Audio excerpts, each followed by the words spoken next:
All right. Welcome, everyone, to our ERG admissions stream for the 2025 admissions session. We are, all right, I am having an echo here that I need to somehow control. Hi, everyone. Please bear with me for a second until I have that figured out. All right, we'll just do it with the echo.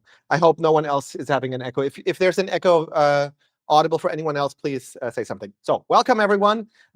This is a information session for prospective students of the Energy and Resources group. And I think everybody can hear us great. I'm not alone today. I have with me Candace Groskreutz. She's our graduate student advisor, and we will together try to answer as many questions as you have. So Candace, maybe you just want to introduce yourself really quickly. Sure. My name is Candace Groskreutz, and I am the graduate student advisor, and I am going to be very happy to answer any questions you have today. Okay. I also found out why I had an echo and got rid of that, so that is much more pleasant. So the format today is we will go for about for exactly an or no more than an hour, because I have a hard stop in an hour. We have a presentation prepared where we will go over some advice on how to put forward a really good application for our degree programs. And then we will have a lot of time where you can ask questions in the YouTube chat, and then Candace and I will try to answer those as good as we can. Just to say this at the outset, the purpose of this session is really to make it as easy for you to submit a good application. We want to see many of you apply and sort of take away some of the fears and uncertainties that you might have around the application process. So I think for now, I will just start with our presentation that we've prepared. Oh, and maybe I should introduce myself. I completely forgot that. I'm David Anthoff. I'm an associate professor in the Energy and Resources group, and I chair our admissions committee. So I run the admissions process, and that's why I'm doing this with Candace together. All right, so the first thing I just want to highlight is saying something about our admissions process that might be different from other degree programs. We are using what is in technical limbo called a holistic admission process, but we really believe in that.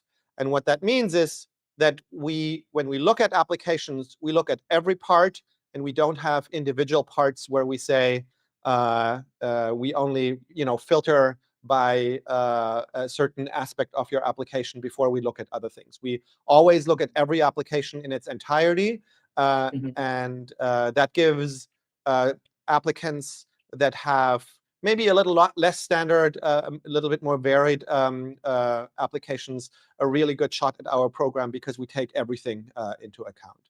So I just want to highlight that. And then, as I just said already, the purpose of today really is that we want to help you put together a really fantastic application. There's sometimes a perception that degree programs at really prestigious universities are only open to people that have a certain type of path in their lives so far. And I hope we can dispel some of those myths, because we are really interested in a very diverse set of experiences and backgrounds for our degree programs. All right, but the core of what we're going to talk about today is what you actually need in your application. That's sort of the presentation. And here I just list all the things that are part of an application to ERG. The two items at the bottom are only relevant for some of you. So those are optional, but everything else everyone needs to supply. So there's an application form. There are 2 statements and essays that you need to supply. There are transcripts from previous academic experiences because I maybe should also say this is really information about our graduate programs, our master's and PhD program, if you want to apply to those. And we need a resume or a curriculum vitae. We'll have something that is called the quantitative resume that I will say a few more words about later. And then for some of you, you will have to submit a language proficiency test, and then you can also submit supporting materials. And I will just go through each of these now in a little bit of detail and give you some advice on each of those. So application form, this is the electronic form that if you started your application already, you might have seen this, and it has sort of a whole bunch of questions. I'm not going to go through all of those. I just want to highlight a few where in the past we've gotten questions about the ideal choices for those. So the first one is that you need to actually decide to which of our degree programs you want to apply, because we have multiple degree programs. And the first choice is between our PhD program and between our master's program. That is, and the form is slightly different depending on where you apply. And this is really, the advice here is you should apply to the program and the degree that you want to obtain. If you plan to get a PhD, you should apply to the PhD. If you plan to apply to the master's, you should apply to the master's. The structure of the ERG PhD program is such that almost all admitted PhD students in their first 2 years are part of our master's cohort and go through the same coursework and requirements as the people that are admitted into the master's program. So there is actually a little bit more commonality between these two paths than you might think. But that is, you should still apply to the degree program that you really are interested in. Now, some of you might not be sure. You might think, oh, I might be interested in a PhD down the road, but I'm not committed yet.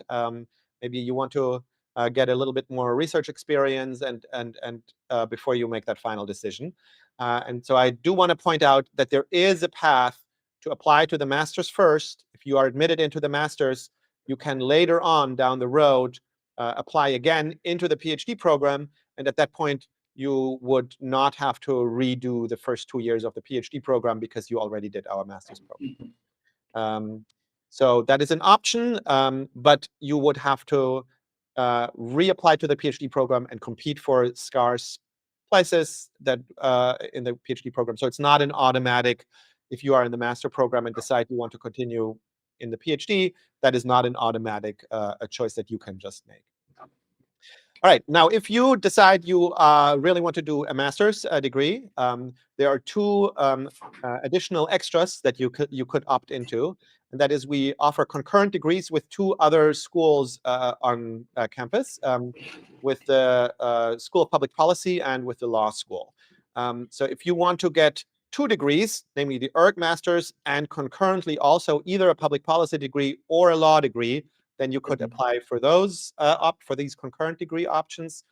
We have agreements with both the law school and with the public policy school that if a student opts into these programs, that you essentially can get both degrees in 1 year less relative to if you just did it sequentially. That's sort of what you get out of that. You have to apply to both programs in this case, and each program individually decides whether you are admitted or not. So it could happen that you apply for the concurrent degree with public policy, for example. We might say, hey, you're fantastic. We want to admit you. Public policy might not see the value. And in those cases, if that happens in either direction, you can still come to campus and do the degree in the unit where you applied. So you are not adding extra risk to your application if you add this concurrent degree option. All right, now we have another sort of fork in the road for your application. We have 2 options in the application form where you can select choices, what happens to your application if your first choice of where you wanted to end up here at ERG is not successful. And that is one option for people that apply to the PhD and one option for people to that apply to the master's. So if you apply for the PhD program and we decide we don't think you're ready, we don't want to commit at this point to admit you into our PhD program, you can click a checkbox that says whether you would still be interested to just be admitted into our master's program. And so if that happens, we stagger this so that we look at the PhD applications first. And if we have files in the PhD pile that we don't admit into the PhD, but that have indicated that they would be interested in doing the master's, then we will move that file over into the master's admission process and look at the file as part of that admission process. And that would then allow you, if you were admitted into the master's, to reapply to the PhD at a later point in time. But again, that is then not a guarantee, right? You would have to compete at a later point for a PhD place. If you apply to the master's straight out, and you are not admitted into the ERG Masters, you can have another checkbox that allows us to take your application and hand it over to another master's degree on campus that has some similarities with what we do in ERG. It's the Master of Climate Solution that is organized by the Rausser College of Natural Resources here in Berkeley. ERG participates in that master program, but it's a master program that is jointly run by 3 departments here on campus. It's a different program. It is only about climate. It is much shorter. It's only 1 year instead of the 2 years of the ERG Masters. And if there are questions, we can certainly take some time talking about the differences here. But that is one option for you. If you're unsure, if you would prefer the ERG Masters, then you should apply to the ERG Masters first. But if that is unsuccessful, you can indicate that you would still be interested in having your application be considered for this Master of Climate Solutions. You need to indicate a study emphasis or a research concentration. And I just want to point out that really should be forward-looking. That it should be an indication where your interests lie going forward. So if you are at a point where, for example, you are doing a career pivot, I don't know, you had an engineering undergraduate degree, and now you want to work on qualitative social sciences, methods on water, or something like that, then you should try to find an emphasis in research concentration that reflects the qualitative water side, not what you did as an undergraduate degree.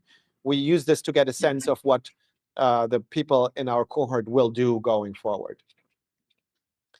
And then there's a form where you can briefly write a few sentences about your academic interests that can be pretty short because you have the 2 long essays where you can expand much more on those. And Candace, actually, now that I'm looking at this, is this one of the questions that is only on the PhD application form? I think it might be. I think that's right. Yeah. Yeah, I think this is actually only relevant for people that apply to the PhD. There's another choice that is only relevant for PhD students, and that is for PhD students, you can indicate whether there's a faculty that you would want to work with. I, at the same time, want to stress we admit people into the ERG program. So this does not pin you down forever. It is just an indication of where you think right now that you want to, which faculty might be a good fit for you. Okay, and I'm just reading in the chat. I think I said I think we both misspoke, Candace. I think the academic interests field is actually on both the master's and the PhD. Yeah, I apologize for that. Thank you, Caroline, for pointing that out. But this question is also just for the PhD, and that is for PhD students. We ask you to indicate your research experiences in a variety of academic areas. So you can tell us whether you've had background in engineering before, in economics, in environmental sciences, or not. I just want to point out those questions are less relevant for our admissions decision. They are more relevant for our determination to what degree you actually have to take all the courses of the master on your path to the PhD. All right, so that's on the application form. Statements. So you need to submit 2 statements as part of your application. And just to be very clear, I think the statements are probably the most important part of your application. So if you think about time allocation between various parts of the application spend a lot of time on these statements. We read them really carefully. A lot of people will read each statement, and they matter a great deal. The first statement that you will have to submit is a personal history statement. And the main focus or the main distinction between the personal history statement and the other statement is the personal history statement is really backwards looking. Okay, so this is your chance to tell us what happened in your life that brought you to a place where you want to do a graduate degree in ERG. Okay. So this is a great opportunity to intellectually justify why you're interested in the questions that you're interested in, what experiences you had in the past that led you to this point. So that is all great material for a personal history statement. One thing that's really important here is that you don't just restate your CV. So you also submit a CV in bullet point form where you say, and we read that also. And so try really hard to make sure that your personal history statement is not of the form, and then I did that, and then I did that, and then I did that, because we can read that from your CV already. We want to understand what these stages in your life actually meant for your goals, how they impacted you. So we want to sort of a more nuanced discussion of what happened in your life, not just a statement of facts here. Okay.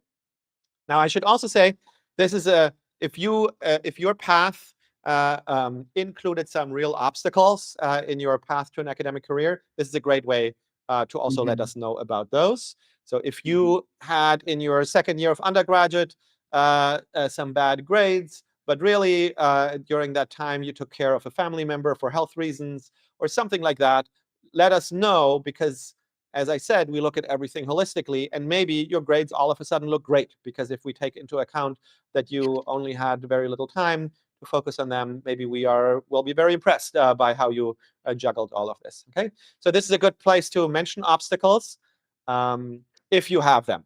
There was a trend in the last couple of years. I think there was some advice on the internet out there that every application needs to mention obstacles overcome. If you are a lucky person and you walk through life and there were no real significant obstacles, don't try to come up with something just so that you have something. Okay, we do not read these applications and have a check mark. Was there an obstacle in this applicant's life? That, if you didn't have one, then you didn't have one, and it's definitely better to just not come up with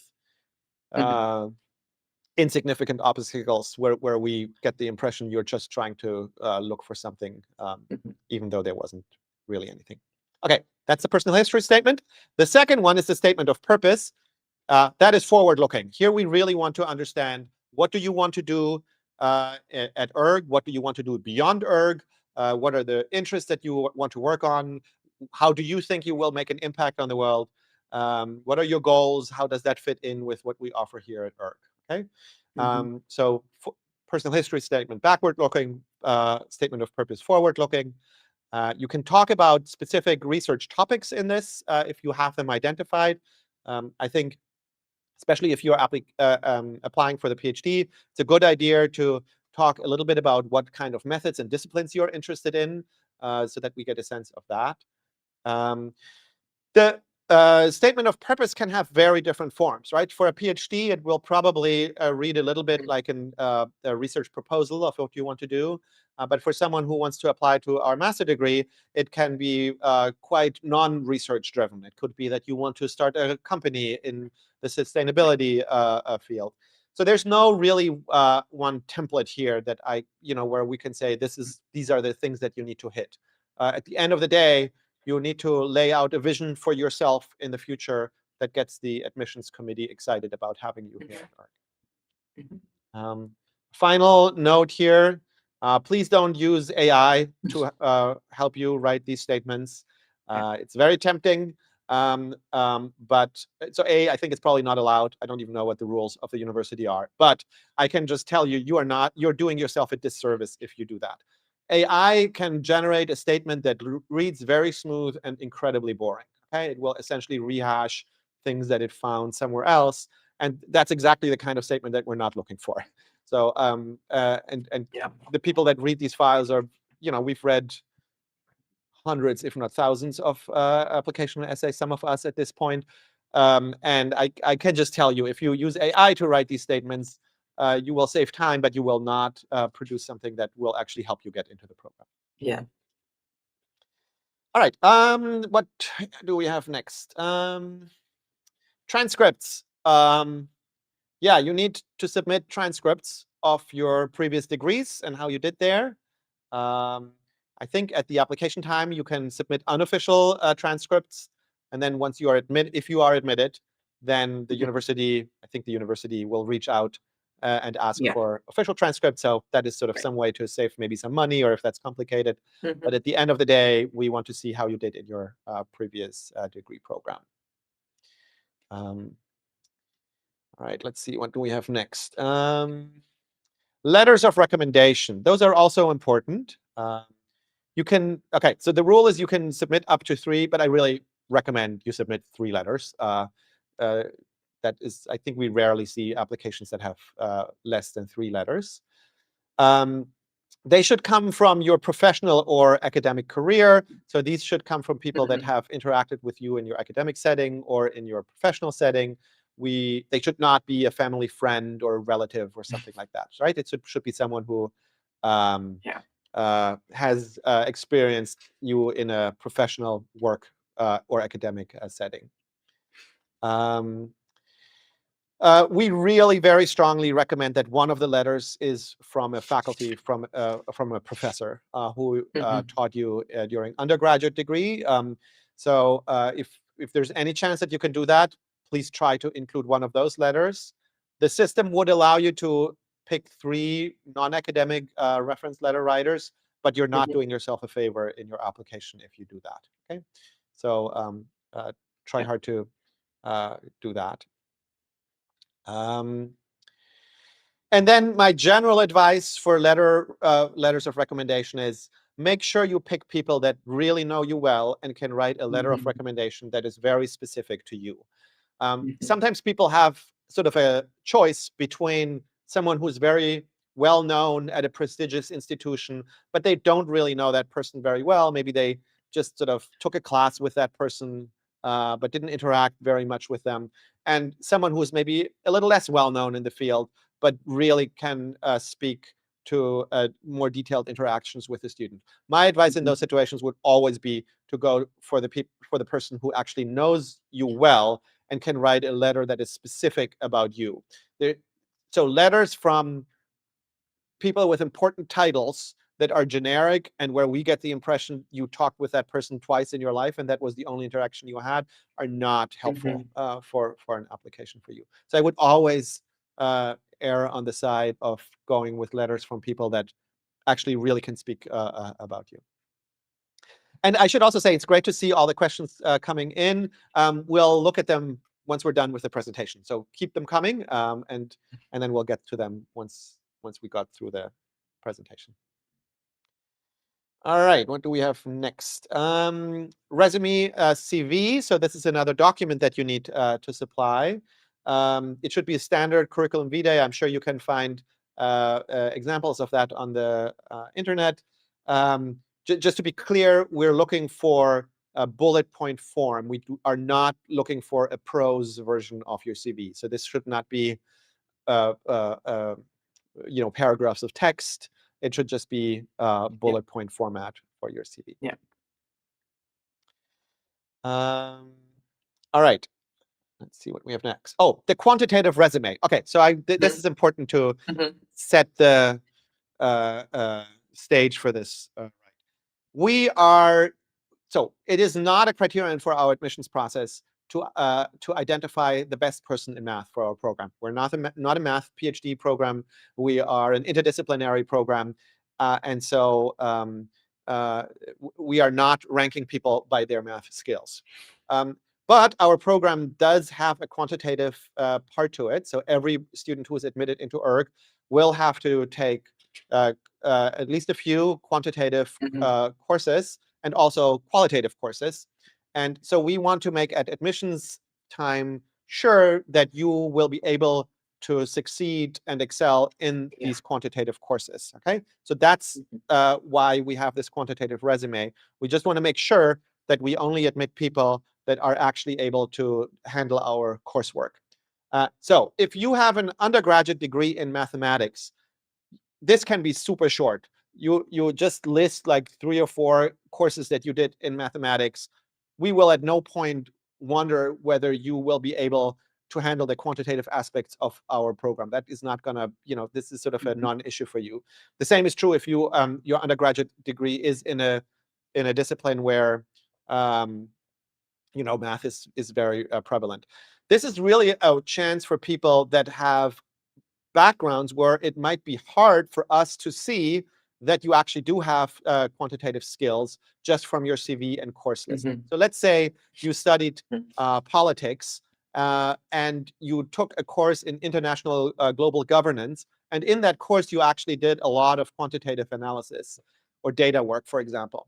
If we just look at your transcript, we won't know that. So this is a chance for you to tell us, actually, in this course, we did data analysis, we created graphs, we did some simple mathematical things. And that is sort of a way for you to show us that you have had a mathematical experience. Okay, so this is really, this is not us trying to identify the next math genius. This is an opportunity for people where their math abilities might be hidden to show them to us in one place. Okay. I think that's what I just said. Okay. Yeah, and it can be really very short. It doesn't have to be more than a page, and especially if the titles of the courses that you took give it all away. Don't bother spending a lot of time on this, right? If it's more hidden, that's where you might want to explain. Oh, in this class we did these kinds of assignments. And there's a sample of a quantitative resume on our webpage. All right, I think I said everything here already. Language proficiency, this only applies to a subset of you, and namely, if you are from a country where English is not the official language, then you will have to submit English proficiency proof. And we accept 2 types of options, either the test of English as a foreign language test or the International English Language Testing System. I think we're probably not going to go into more details here. There's more information on the webpage and on Berkeley's general webpage. But if English is not your first language, or if you're from a country where English is not your first language, then you will have to submit test scores for those. Sometimes these questions can get very difficult to judge, and if that's the case, and they become very individual. So if you have a question about that, please email ergrad@berkeley.edu with your questions, and we'll try to help you out. Okay, optional supporting materials.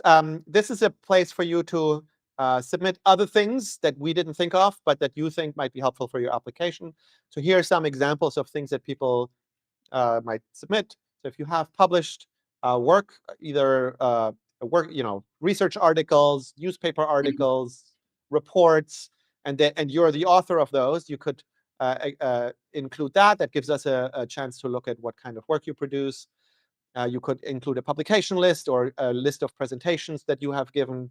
If you got a lot of honors or awards, you could attach that kind of information. If you write a blog about a relevant topic for us, you could include that. If you received a lot of fellowships or grants, you could include that here. So this is a chance for you really to supply additional material that might help us evaluate your application. All right, what do we, last points. Oh yeah, this is a really important one. ERG's graduate degree programs are very sought after. We get a lot of applications every year. I think in the last couple of years, every year more than 300 easily.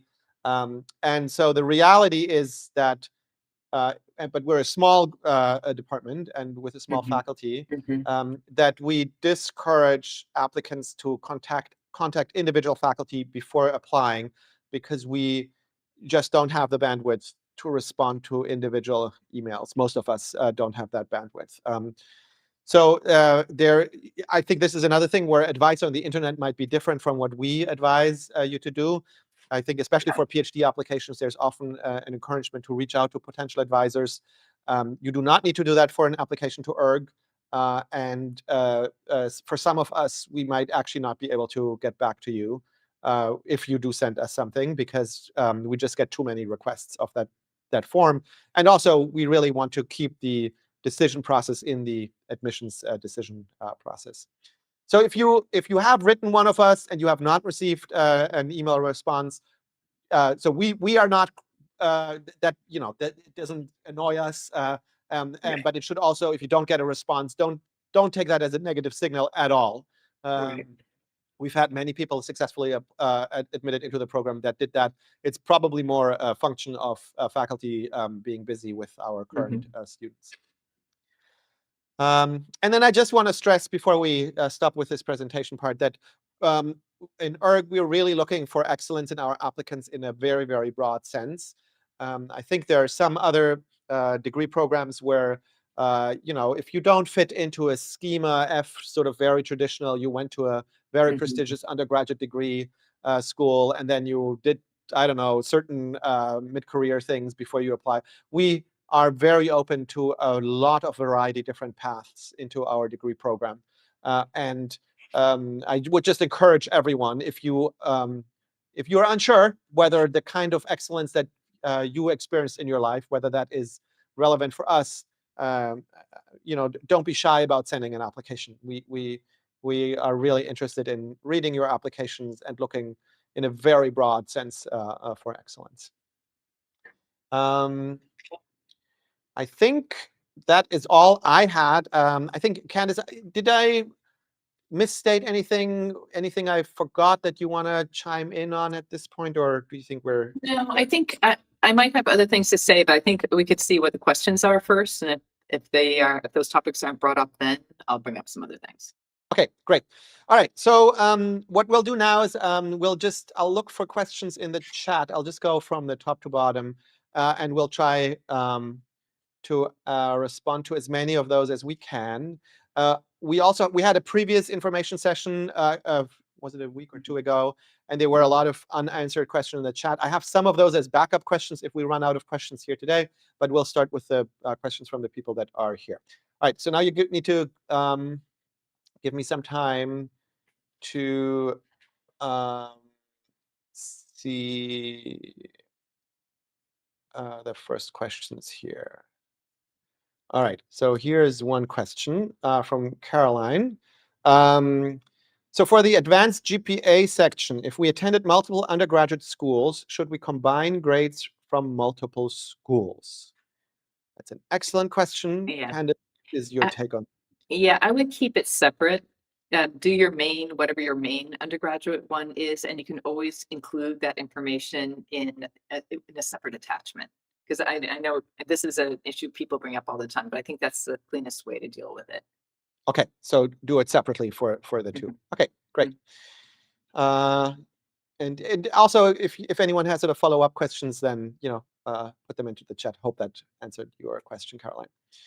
All right, then we have a question wondering if one professional recommendation would suffice. So, suffice? I don't know. Suffice. As you probably know, I am, or as most of you can probably tell, I'm also not English is not my first language. So I do encourage you to submit 3 letters of recommendation. If you have, for example, 2 from former advisors or academics and 1 from a professional work experience, that's great. That's not a problem. So I'm not sure whether you're, or you can, some people submit 3 letters of recommendation from academic advisors. I think but I would not just submit only 1 letter of recommendation. I really would try to get 3 in, and then the other strong advice is make sure that at least 1 of them is from a faculty who you've interacted with. All right, let's go to the next question. would you accept academic recommendations from 20 years ago? Yeah, so this is a good question. And I should maybe actually say, because that might also not be obvious, ERG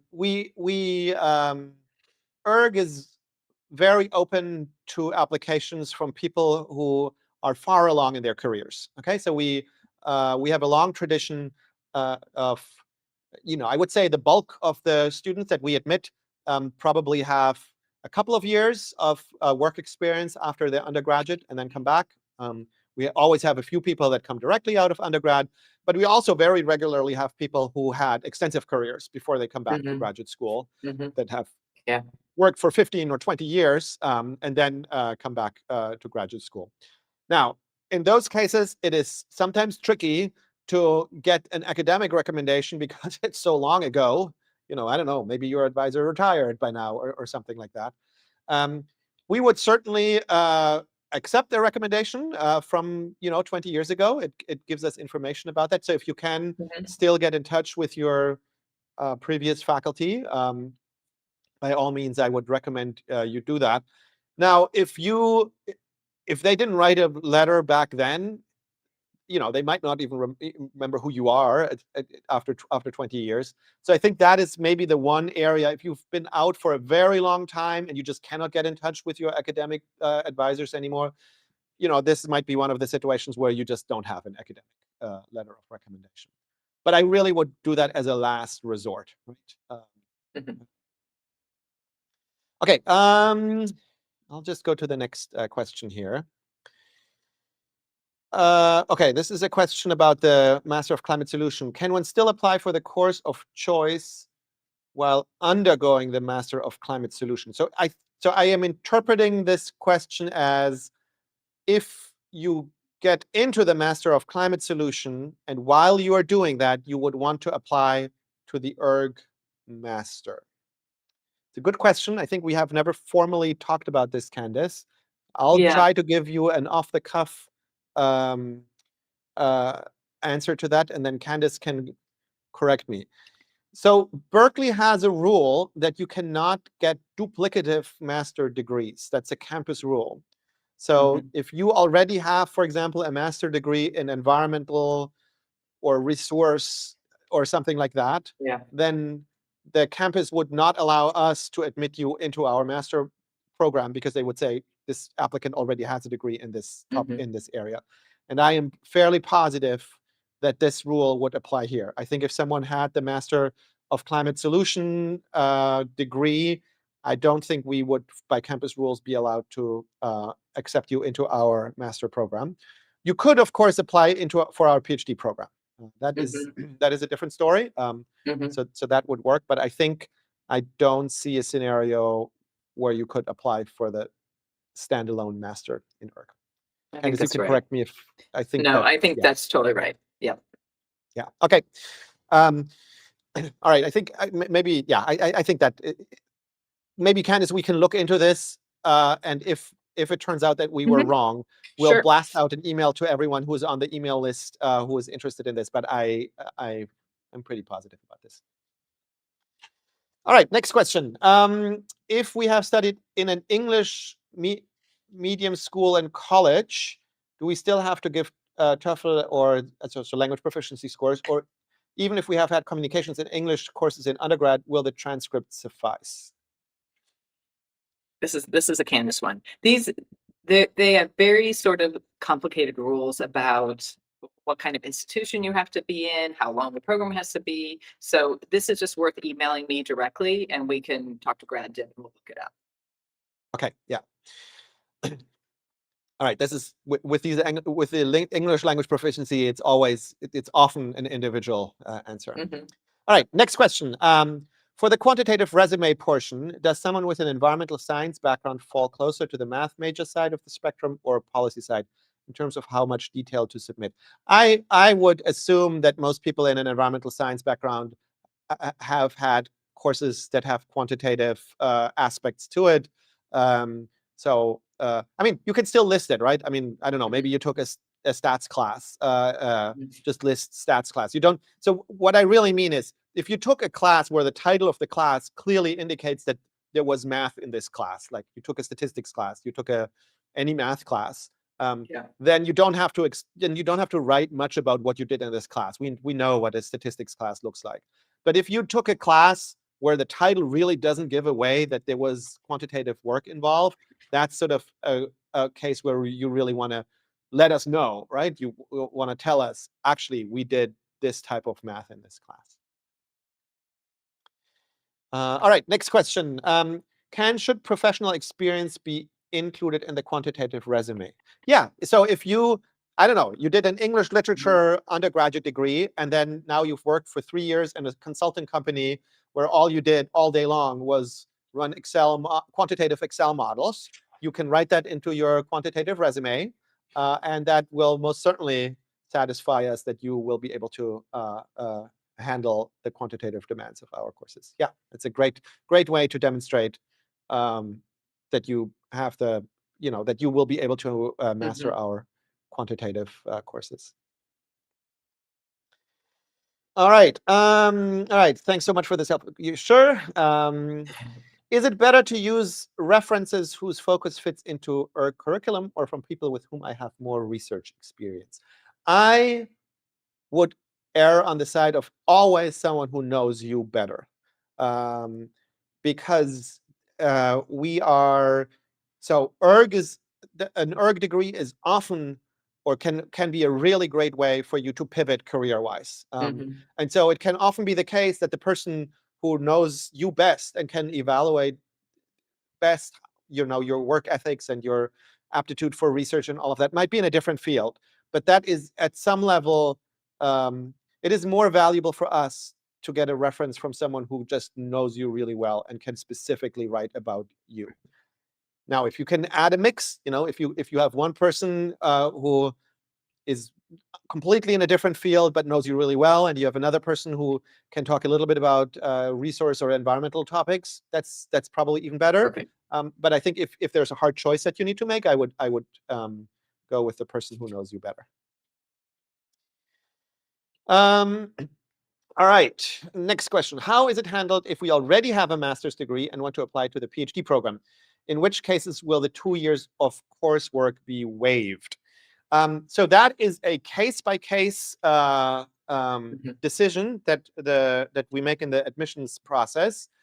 There's nothing in the application at the application stage that you need to do about this question. So you just apply to the PhD, and if you are selected for the PhD, then we will at some point let you know whether you have to do the master, the coursework of the 2 years, or whether we waive parts of it or all of it. That is really a case-by-case situation.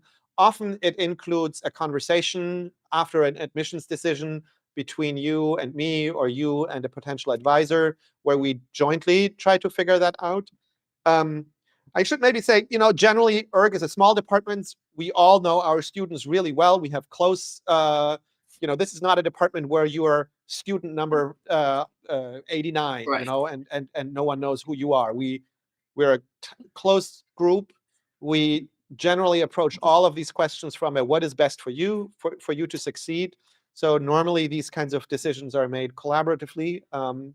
And maybe as a guideline, if you have a 2-year master degree in environmental management from one of the big environmental schools, we will not make you go through your master program.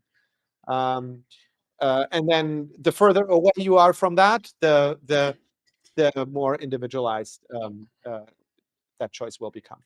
Can I add one more thing there, David, too? Yes. This is something we would tell you before, so you're given an admissions offer, we would tell you what would be expected of you that would be decided before you have to decide. So you would know that before accepting. Yeah, that's really important. Yeah. All right. This is not a question. Someone said, "Oops, sorry to the professor I've tried to talk to already." Don't feel sorry. It's fine. I can reassure you that every professor is very good at ignoring emails. So one of the professional hazards. So don't feel sorry about it at all.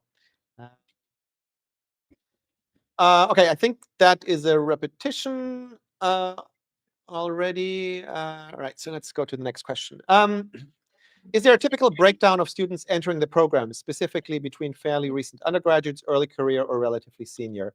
So we don't have quotas. We don't have quotas for. So we have. Okay, so that's actually. We do have sort of.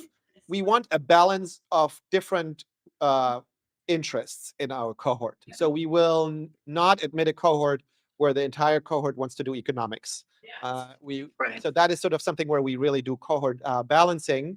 But beyond that, we are pretty open to. However, every cohort is unique. Every cohort is a little bit different. I think, as I said before, most of the students we admit probably are what you call early career, right? So they Yeah, might have worked I think that's right. 2, 3, 4, 5 years out of undergrad, something like that. But I think every year we also admit some people that are directly out of undergrad and continue directly. Mhm. I don't know whether I think we probably, maybe the later career is, or relatively, longer careers is maybe the smallest group, but I don't know. I think there's a really good mix every year. I think it's actually really Mhm. good for a cohort to have these Mhm. different perspectives. All right. Next question. Kindly elucidate how important it is to furnish you with proof of award of full funding by a federal agency. Okay, so this is the funding question. There are different. I should maybe say that the funding story is quite different for the master and the PhD program in general. So anyone who is admitted into our PhD program, we will make a funding guarantee. I believe it's for 5 years that Right. we as a department will find you, and I'm not going to go into the details how that works. You will probably have to TA in classes or do certain things for that. But at the end of the day, the department is guaranteeing every PhD student that for 5 years you will have funding that covers tuition and your living circumstances. For the master program, we do not promise funding to admitted students, and so, but we will try to help you find work opportunities here on campus that would fund your studies. So we work hard, for example, to find teaching assistant positions, not just for our PhD students, but also for our master students.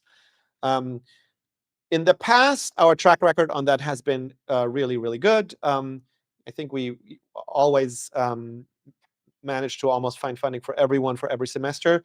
It is a reality right now that the funding landscape in higher education in the United States is a lot less clear, Mhm. and there's a lot of uncertainty right now around these questions. Mhm. So I'm not going to make the same Mhm. statement with the same forcefulness that I Yeah. did it in previous years. What I can say is we are still committed to try to help every master student find funding. Um, and how successful we will be in the next cycles really is unknowable at this point, because there's just too much uncertainty about higher education funding in general present. But so the reality at the end of the day is we admit you into the master program.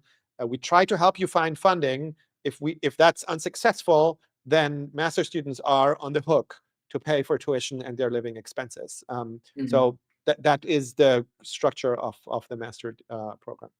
Mhm. All right, so very similar question here. ERG has historically been able to fund master students. What does the financial support look like for this cycle? Mhm. Yeah, I wish all I can say is we're committed, and I think a large fraction of Candace's time is spent trying to help individual students find funding. Mhm. It is a unpredictable times right now. Mhm. I don't know, Candace, whether you have anything else you want to say No, it's right kind of now. just what you said. Previously, I would have said confidently, we can find you a job. It's just that starting with this fall, it's been a lot harder. So it doesn't Yeah, mean we don't keep trying and students are finding some, but it's much, much harder. yeah. Um, Okay. Next question. Are there fee waivers available? I assume this refers to, well, there are two for Application the fee? application fees. Candace, do you want to say something about that? Yeah, there are different, for domestic students, there are a couple different programs and different ways you can get a fee waiver. One of them can be just for financial aid, if you show your certain income. For international students, unfortunately, there are not many fee waivers. There's only one that I know of that's through the MasterCard program that is for African students, and that also is not for everyone, but you can at least be eligible for that. But if you want to email or grad directly, I can send you the link for all of the, and it hopefully it's on a website too, but just in case, for how you can determine, do you fall into any of those groups? Great. All right. Next question concerning the PhD. How free are we to choose our dissertation topics in the end? And will there be possibilities to spend time abroad, do an exchange or an internship? So I think that is actually a big difference between the ERG PhD program and maybe PhD programs in more disciplinary programs. Our students have a lot of flexibility to work on the topics that they want to work on. There are sometimes constraints. So sometimes funding, for example, comes from a specific faculty that is working on a specific project. And in that case, you will have to maybe work on a project in the area of that funding.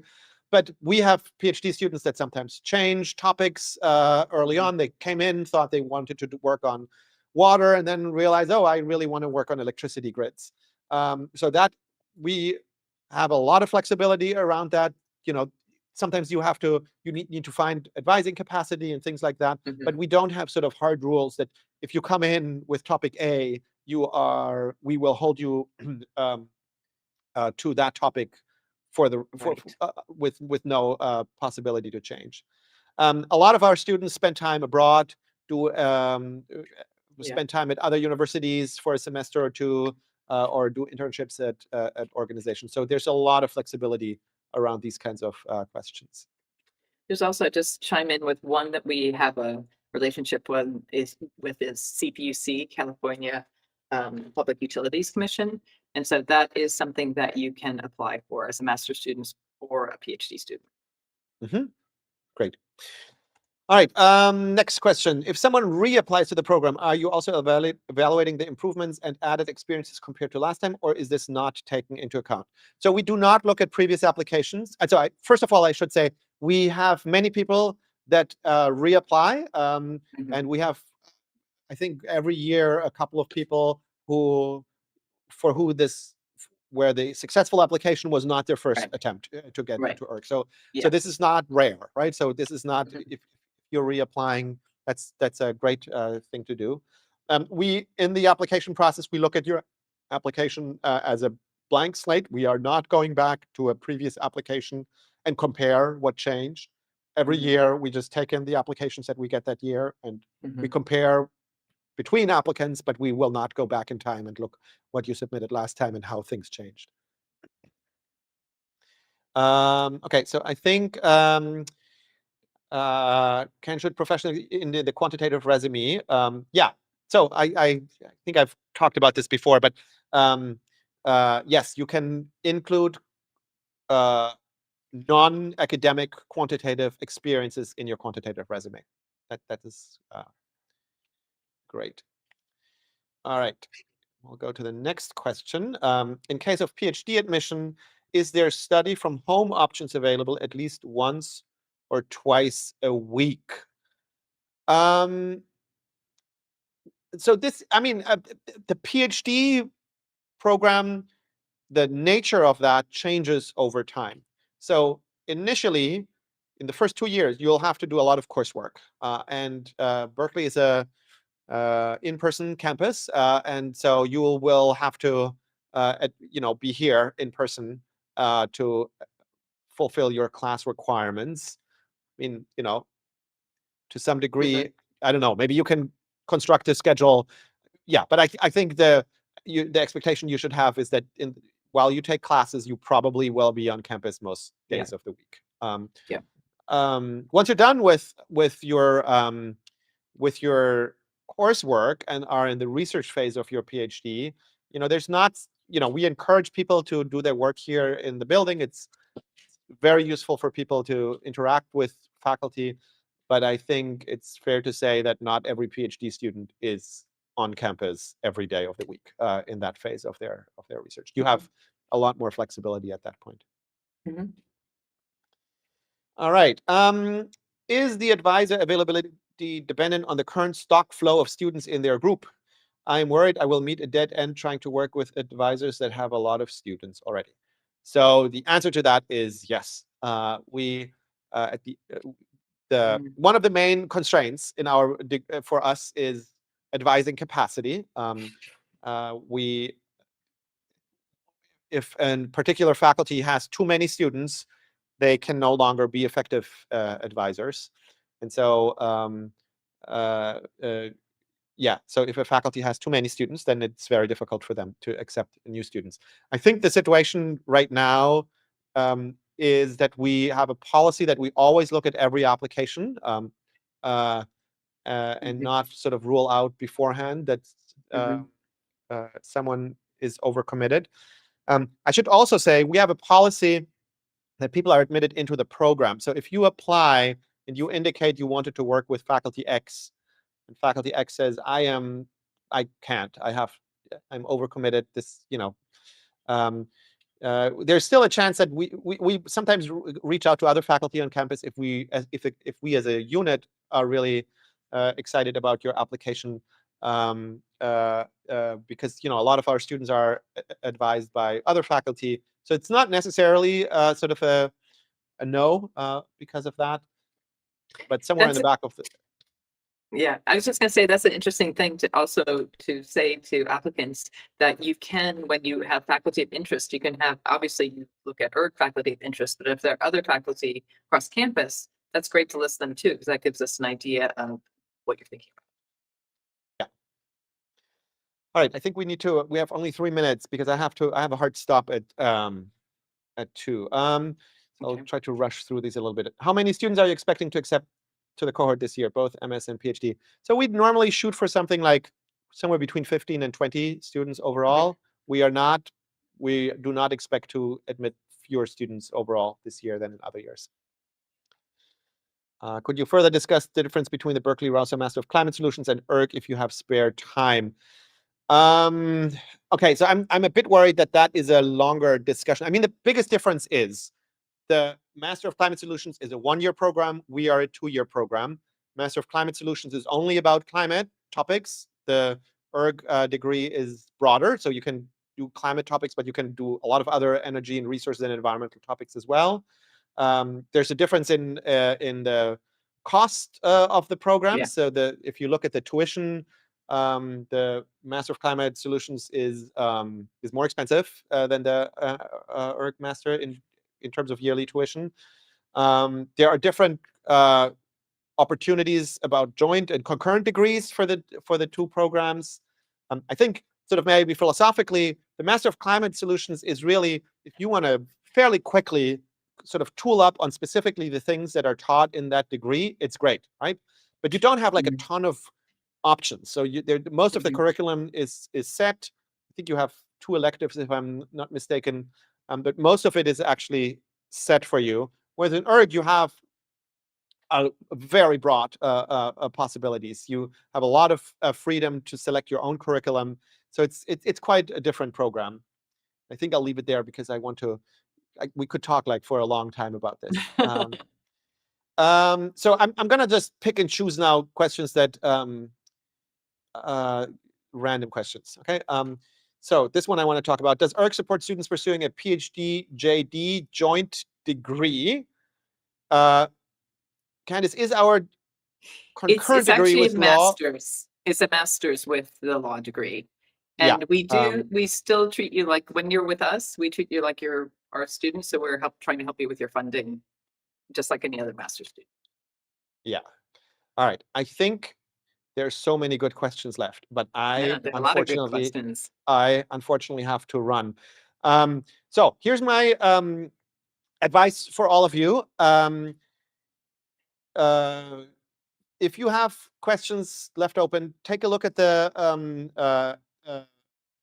ERG admissions website. There's a lot of good information there. And then I think, Candace, the other advice is the email that we've showed previously. Exactly. Yep. erggrad@berkeley.edu. Yeah. Send your questions there, and then hopefully we can answer Give you it lots of good answers. in that way. Yeah. All right. Thank you so much. I hope this was helpful. Thanks, Candace, for helping out. Yeah, that's great. And we hope to see many applications from everyone. Bye.